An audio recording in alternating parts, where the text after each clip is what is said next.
Plus വണ്ണിനകത്ത് March 2004 ചോദിച്ചൊരു question ആണ് sign 31π/3 എന്ന് പറയുന്നത്.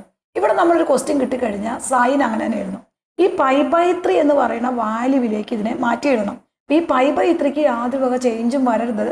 അപ്പം നമ്മൾ നോക്കണം ഈ 3യെ ഏത് നമ്പർ കൊണ്ട് മൾട്ടിപ്ലൈ ചെയ്തിട്ട് ആഡ് ചെയ്യുമ്പോഴാണ് നമുക്ക് 31 കിട്ടണമെന്ന് നോക്കുക. That is equal to 10π. അപ്പം 10π പ്ലസ് π/3 എന്ന് എഴുതാം. കറക്റ്റ് അല്ലേ നോക്കിയേ. That is equal to 10 into 3 that is equal 13 വരും. 13 പ്ലസ് π 31π/3 വരും. അപ്പോൾ ഇവിടെ നമ്മൾ ഈ റിഡക്ഷൻ ഫോർമുല കൊടുത്തു കഴിയുമ്പോൾ സൈൻ കൊടുക്കുക 10πയെ നമ്മൾ ഒരു 5 ഇൻറ്റു 2π എന്നാക്കണം. കാരണം നമുക്ക് 5 ഇൻറ്റു 2π എന്ന് പറഞ്ഞാലും 2πയോട് ഈക്വൽ ആണ്. ഏത് നമ്പറാണോ മൾട്ടിപ്പിൾ വരുന്നത് അതിനെ നമ്മൾ ഇതുപോലെ ആക്കണം. 2π അവിടെ നിർത്തിയിട്ട് ബാലൻസ് ഉള്ളതിനെ നമ്പർ ആക്കി വിടണം. ദെൻ പ്ലസ് π/3 വരും. നമ്മൾ ഈ 5 നോക്കേണ്ട ആവശ്യമില്ല, നേരെ വരയ്ക്കാം. കാരണം 2π വന്നു കഴിഞ്ഞാൽ സെയിം ട്രിഗണോമെട്രി ഫംഗ്ഷൻ ആണ്. അപ്പോൾ സൈൻ π/3 വരും.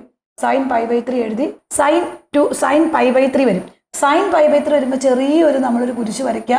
ഇതാണ് 2π വരുന്നത്. 2π പ്ലസ് തീറ്റ എന്ന് പറഞ്ഞാൽ ഫസ്റ്റ് ക്വാഡ്രന്റിൽ വരും. ഫസ്റ്റ് ക്വാഡ്രന്റിൽ സൈൻ എന്താ മക്കളെ? That is equal to positive ആണ്. ഓൾ സ്റ്റുഡൻസ് എല്ലാം പോസിറ്റീവ് ആണ്.